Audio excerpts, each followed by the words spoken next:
and of itself, so the electricity that's coming into your home is coming from a specific energy source, right? It's not just electricity.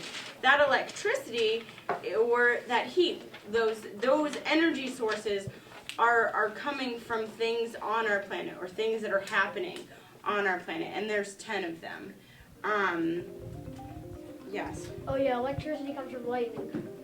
So lightning is an example of electricity, like pure electricity, right? But do we know where lightning's going to hit and when it's going to hit? No, we can predict that maybe there's going to be a lightning storm of sorts, but we can't really harness that energy, right? So we're talking about energy that's available, that's harnessable, that we can go. So one that we mentioned was solar. Now I have two words up on the board. I have non-renewable energy and I have renewable energy. Which one of those two categories does solar fit into? What do we think? Renewable. Renewable. Why does solar fit into renewable? Because we use it over and over again. Yeah, because as we use it, we're not running out of it, right? So we put a solar panel on our roof, and we're getting power from the sun as long as that solar panel is up on the roof and it's not depleting anything.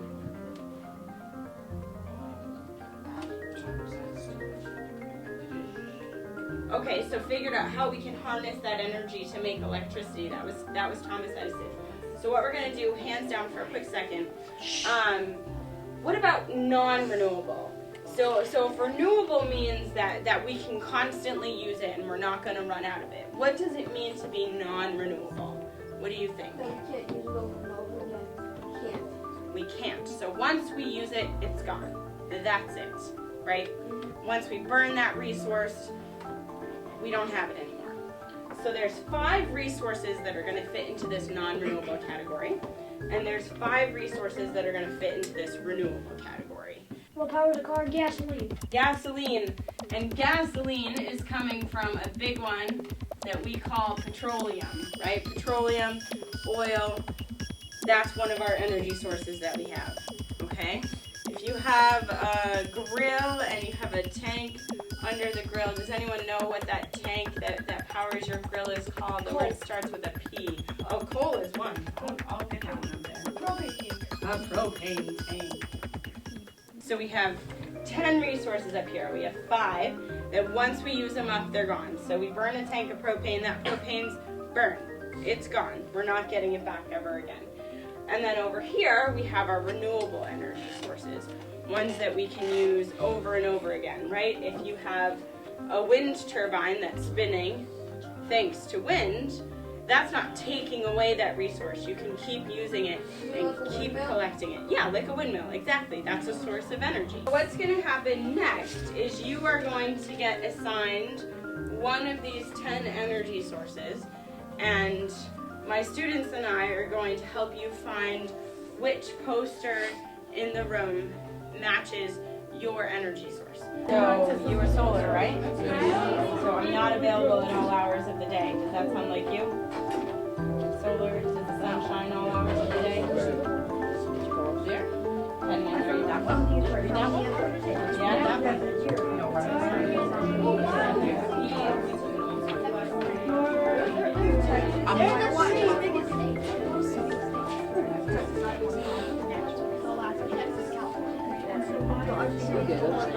Processing natural gas to petroleum. Yeah. How long can you control your bonds? Which one under? I'm not available at all hours of the day. What energy source isn't out at night? Solar, right? The sun's not shining. It's dark outside. Come on. What is this? A driving? Is that what it seems like? No, it's not. Hi, my name is Yasmin, and this is Adam. Welcome to the Bio Bus. We're from Southeastern Regional Vocational Technical High School. Hi, okay.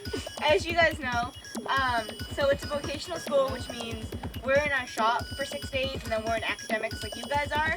So it's an educational experience for us to prepare us to go out and work after we graduate high school. And we're proud to bring this bio bus to you so that we can educate you guys about sustainability, power usage, and ways to save power. I want to start by explaining about this bus and talking about its construction, because I feel it's a really important part of why this bus is here. It was a collaborative project between most of the shops in the school. Collision actually painted the entire bus. DVC did the logo, which is Design and Visual Communications. They did the logo on the side of the bus. Graphics did the lettering all around you and on the back of the seats. Collision Repair painted the bus. Metal Fab did the racking system to rack the solar panels and to turn the seats around. Plumbing did the gray water filter, which Adam will explain about more as we go along. Cabinet making actually did these cabinets, and this is recycled steel, and this is recycled paper, paper stone. We installed the flooring, which is recycled tires, so you can actually touch that because it's kind of cool. And the carpet is recycled bottles, so you guys pass this around. It's actually really good. Take a chunk and pass it down. Alright, so can any of you guys give me the definition of sustainability? Sustainability, in simpler terms, is humans in harmony with the triple bottom line, which is economically stable, socially stable, and environmentally safe. Alright, so we've started this chain a while ago, and we're trying to make it all the way around the bus. And the chain is composed of one thing that you can do to help the environment. So I'm going to pass these out, I'm going to pass the markers out, and each of you can write one thing. Anything? Anything. Shut off your water, turn off your lights. Anything that can help. Here we go. This is using power. How else do I use power?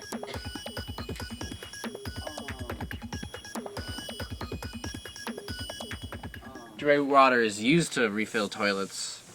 You get gray water from dishwashers, showers, what else am I forgetting? Washing your hands. Other examples? Doing your laundry. Doing your laundry. And gray water is when you do those, it goes through the filter, which is out. Carbon, gravel, and sand. Excuse the rocks, they're holding them down. And some landscaping paper. And, yeah, landscaping fabric. And gray water is used for anything but human consumption. It's not safe to drink. It's not safe to wash your dishes with. So you use it for like watering your garden, irrigation, or your lawn. like mowing, not mowing, watering your lawn or watering your garden. As long as it's not food. As long as it's not to do with your food or drinking it. That's what gray water is for. You can refill your toilet with. It's a method of water treatment. Water treatment and water conservation. This is actually a demo we use to teach kids about energy consumption and energy efficient light bulbs. As we see, all of these together pull about 93 watts of power. So when we shut these off and we unscrew the energy efficient light bulb, those alone just pull 53 watts of power. So as you can see, that's a significant difference between unenergy efficient and energy efficient light bulbs. So not only does that save power, but it can save you money. This cabinet is actually made from paper. It's called paper stone. And this is made from recycled steel.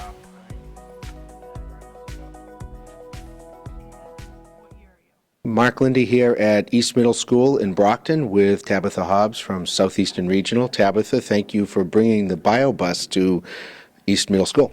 Thank you for having us. The goal of the BioBus is to get out to the community and educate the public and get the public excited about clean energy and sustainability. It's an up-and-coming field. There's a lot of jobs, and we really want to get the community as excited about it as we are and knowledgeable about it so that they can get involved. Now, the bus is an old school bus that was redone by multiple shops at Southeastern. Tell us a little bit about the process before you got it all hooked up for environmental sciences. It was a long process. We worked with a bunch of different shops to create the different components. So over the course of the past 5 or so years, we had the metal fabrication students created a racking system for the solar panels on the roof as well as the seats. Design and Visual Communications created a logo. Collision painted the logo on the side of the bus. Electrical did all the wiring of the solar panels and the LED lights. Plumbing created a gray water filter, which allows us to reuse the water for plants. Environmental students used a lot of different green products like recycled tires for flooring and recycled soda bottles for carpet. And there's a bunch of other shops that we just collaborated with to make sure that every component of the bus was completed and was as green and clean as possible. Now, you brought a couple of students with you, 2 or 3 of them. Tell us about the students. We heard their ambitious plans for their futures. Yeah, so this has been a project that environmental, I would call us kind of the project managers of the whole biobus. And so over these 5 or 6 years, they've really looked to say, okay, well, when we work with plumbing, we should do a gray water filter, or when we put in the floor, we should make sure that it's recycled materials. And so over the process, the environmental students have really been involved in kind of learning project management and how that works, and they're really integral to us taking it out into the community. So our goal is to really have them, the environmental students, do the education and talk to the public and get them involved. And what type of jobs can they do after or college work to continue on this path? There's a lot of environmental education jobs and opportunities out there, and even just understanding education if they go into being an engineer or going into agriculture, and understanding that kind of working with the community and working with the public is really a good way for them to be successful in whatever career path they choose. You think any of them are going to follow in your footsteps and maybe teach? I think Yasmin has been talking about going into environmental education, and I'm sure a lot of them are really enthusiastic about the issues and the solutions, and will utilize education in lots of different ways in the jobs that they select. And last but not least, anything I might not have asked you about that you want to tell me about, and if not, it'll end up on the cutting room floor. We're just excited to really start getting the bus out there to different community events and organizations. So anybody that's interested in having the bus come to their school and do programs, or having us come to a community event and just showcase the bus for people to come on and check it out, we'd love to hear from them and start working with them as much as possible. Mark Lindy here at East Middle School with Stephanie Spillane, who's an instructional resource specialist here. And tell us about how the biobus came to East Middle School. We got some information from one of our guidance counselors here at the school, and contacting Tabitha, it was a wonderful opportunity for Southeastern students to come here and work with our students about renewable energies and the opportunities that science can bring to the field. What type of excitement has this generated from the kids here at East Middle? The students have been very excited to work with the students from Southeastern Regional and learn all about the opportunities that they could go into going to a vocational tech school, and also on the bus having the different materials that have been reused and recycled to create the bus. Now, in instructional resources, you have all sorts of materials here at the school. Does this bring it alive, though? It does. We actually have at the end of our school day STEAM electives, which this goes perfectly hand in hand with all of those opportunities we're trying to give the students to see science and technology in the real world. Now, you said STEAM. STEAM, I know about STEM, science, technology, engineering, and math, but STEAM is the A, the arts, correct? Yes, correct. So we have all opportunities for students to do arts and maths and the technology pieces at the end of the day during their elective periods.